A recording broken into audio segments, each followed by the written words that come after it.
Be'lakor, the Dark Master and first Demon Prince of Chaos, seeks to take the place of the bear god Ursun. To gather power, he has even entered the Maddening Realms himself. To reward him, the ruinous powers destroyed his mortal shell and recreated him into a demon prince. Now he rules the Chaos Warriors who all strive to become demons themselves. While they fight for Be'lakor's favor, he strives to wreak havoc upon the world and longs to make all impostors kneel. In order to do this, Be'lakor will ignore the Empire at first, focusing his attentions on uniting the Chaos Wastes. Only then will he strike down upon the Kislevites, stealing the bear god's powers, and at that point the world will be his. When we land, we recruit our first demons. They will flank our enemies and strike fear into their hearts. We will then move to subjugate our first chaotic tribe. In our first battle in these frozen lands, we slowly, or pretty quickly, descend upon our enemies.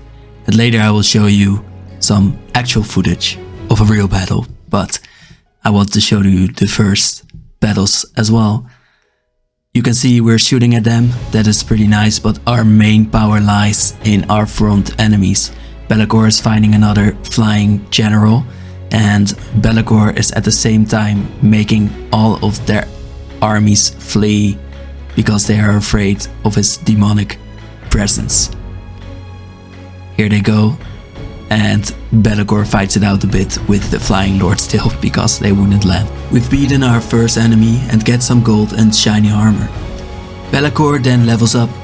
He has many powers to learn during this campaign, but we will first focus on his magical powers a little. He will be the only one to use our shared mana pool for a while. Then we will make him a physically strong fighter, because we want him to be in battle, scaring our opponents. Our prince will eventually heal himself for every cowardly enemy around him. He also lowers their leadership points, which makes them easy to break when we add our fearsome demons onto his effects. For now, we will give him Root Marcher, which teaches Be'lakor about using the lands to his advantage to become faster on the campaign map. This allows us to conquer even faster, and is exactly what we need in the early game. In order to gather our first tribe under our flag, we will need to conquer this Dark Tower of Conquata. We prepare to have another quick win here by sending Be'lakor in, some other monsters to break that gate, and then all of our demons storm into this settlement and they break their forces. I sent Be'lakor away in just a minute because he is badly wounded and I want him to fly around, and I don't want the lords to keep flying again. So we send him up, beat some other monsters, and then because they've lost so much, they flee. We take our Dark Tower and we choose to occupy and vassalize it. This makes the tribe that lives here fall under us, because they're influenced by the Dark Tower. They are also influenced by Tzeentch and the undivided Chaos Gods. This is not bad, we like all chaotic corruption, and it actually makes us and our Chaos Warriors stronger. We start building in Albion. We build a heap of treasure that grants us money and a heap of our victims' previous bodies that will help our region grow. Then we give Be'lakor his first spell like we said. This one will damage a whole unit of our opponents over time and will slow them down because they're mystified by mist. And this one is a huge ethereal scythe that cuts a whole unit down, but it costs a lot of mana. Then we research how to be watched by the Dark Gods so that the marauders will flock towards us easier. We also pick our first chaotic gift. We offer the God of Slaanesh souls in order to receive a few chaos chariots. These are great for breaking our opponent's ranks and creating chaos. This together with huge scary cannons is something for later, because we recruit instantly without summoning sickness. We will fight another battle, so we recruit the chariots and cannons and take another missile unit for a bit more carnage. Then we move to unite the whole island by attacking the Citadel of Lead. In our next battle, we fly towards the enemy once again. We have surrounded their whole settlement, so this should be a very easy fight. We already outnumber them as well, so the only thing we have to do basically is engage with them. But I wanted to show off a bit of Be'lakor's new powers, while I realized that he really isn't the one. to be flying around like this, because he will be shot by big arrows and he doesn't like that at all. So basically what we will be doing here is slamming in with all of our units. You can see our chariots right here coming in to try to wreak some carnage, but what you never want to do is slam into big units, and the lord there is pretty big, so we wait with that. The other units can slam in though, even though they are up against big strong units. They don't care, they are with more and they are pretty strong themselves. So basically what Be'lakor will be doing this battle is just flying after the weak units and staying out of range, while the other units actually are the ones that are slamming in. And here we can see our first carrot slam almost, yeah, didn't work too well. But you can see that even though it wasn't a good one, they still dealt a lot of damage, and with a few more spells we deal with all of the opponents, and just before we slam, they surrender all the way. The settlement is now ours too, and we have a choice between gifting it to our first tribe or to vassalize these siege demons. As demon people seem more fun to me, I take them. Be'lakor leveled, we make him Dark Master, which makes all enemies around him confused from how many titles Be'lakor has, and makes them weaker and lesser able to hit. We start to research 1,000 twisted blessings, which we can give all at once to one human, which makes them horrific tentacle monsters. Then we cross the sea to the north to defeat a tribe here and gift our first tribe their first new land. We move in to defeat our next settlement. This one hasn't closed its walls, so we can sort of march in immediately, and I think here is where the chariots actually get to shine. So that is one cool part. We have surrounded them once again, and this time you can really see how many different types of wars we have. Here come the chariots, and they slam into their first enemy, and immediately we move them away, and you can see that they are almost halved at their life total, and their morale is all the way gone because they were pretty useless. From the other side, we came in a bit too slow, but our cannons are firing, so that is a cool part. They are also heat seeking, but they still miss. And here we can see the first pendulum. Yeah, that's good. It's really long, so you want to hit a lot of enemies with it. We have defeated these little people and will give their lands to our vassals. Then we go to recruit some more chosen warriors and trolls from their lands. Be'lakor also leveled, so we will give him some movement speed and charging bonus, making him stronger as he darts around between skirmishes. We then make our island Albion into a chaos fort, which will allow us to build up our economy even further. We move in for our next Dark Tower and see two armies. We don't want to fight them in their settlement because they are with a lot of people. We do buy some more chaos spawn. Then we go and see one of their armies go into an ambush, and we step right into it, thinking that it will be easy again. This is our first failed battle, because we get ambushed from both sides and we have to scramble, and we are actually in a bit of chaos ourselves. We do manage to keep our ranged units out of it, but we are pretty evenly matched, and they have way better positioning at this point. The only thing that really will save us this battle is how strong Be'lakor is, so that is pretty cool.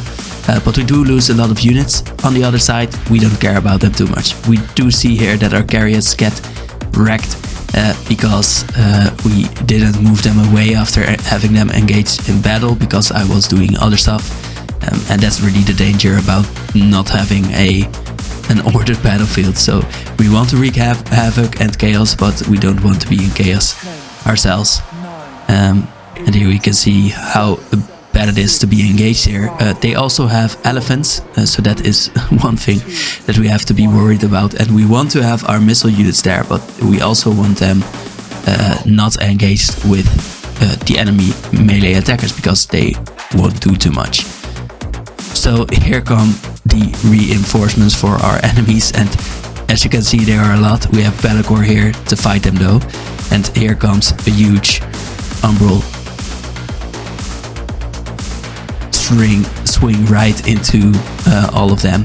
We miss a little bit because of my timing, but You can see it still did a lot of damage to a lot of units, and later on I will actually hit some of these, so that's good. But we have almost lost all of our units, and here we can see the strength of Be'lakor.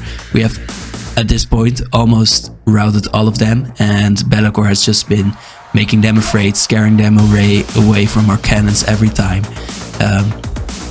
saving our missile units and letting them fire almost all of their ammunition onto our opponents. And because Be'lakor is flying and so fast, he has been able to run away from the army as well, so they have been running most of the time towards us, that is, and we've been throwing some units into there to be able to keep shooting actually at them. Our cannon also makes them demoralized even more, so that is one of our strengths that we want to use. And all of them have routed almost, while we haven't really defeated all that many. You do see here that I haven't used all of my mana, which is a shame, but otherwise pretty okay fight, I'd say. But we shouldn't have gone into this unit, but we also need the speed, so this is good. We have won and have killed twice as many as we have lost. We gain a bunch of money and recruit a whole new army with it. They are less experienced and less demonic, so we need some more time to get back to our former power. Be'lakor leveled again, and we strengthen his blade, making him hit more often. Then we give him more charge bonus, making him a stronger skirmisher again. We don't want to wait around at all and move in to defeat the weakened army in their fortress. We fight 3 smaller armies here, and we come from almost all the sides. As you can see, here are our missile cavalry coming in, and Be'lakor is flying in as well.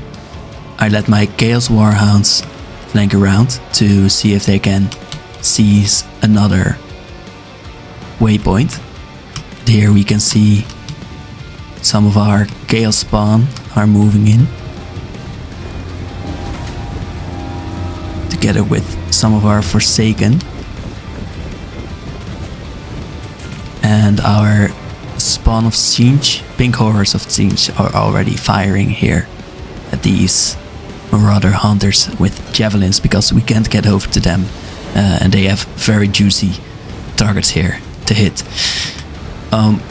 Here we move in. They didn't move out of the way with their spearmen because they think they can handle these big guys very easily, but we didn't even want to target them actually. So that's no problem at all.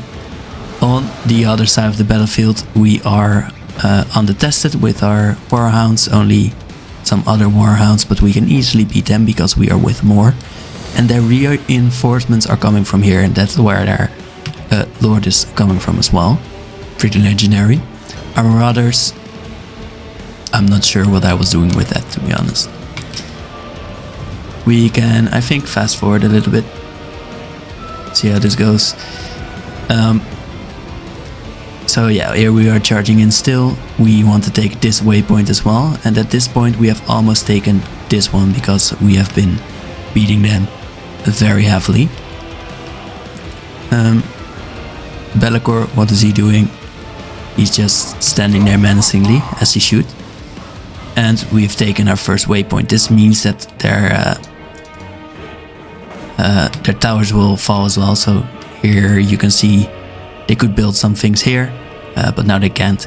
And if we actually would have taken this already, we might have had a very strong chance at winning, because this thing gives them more defense but also more leadership, and that is those can be seen by these white bars here.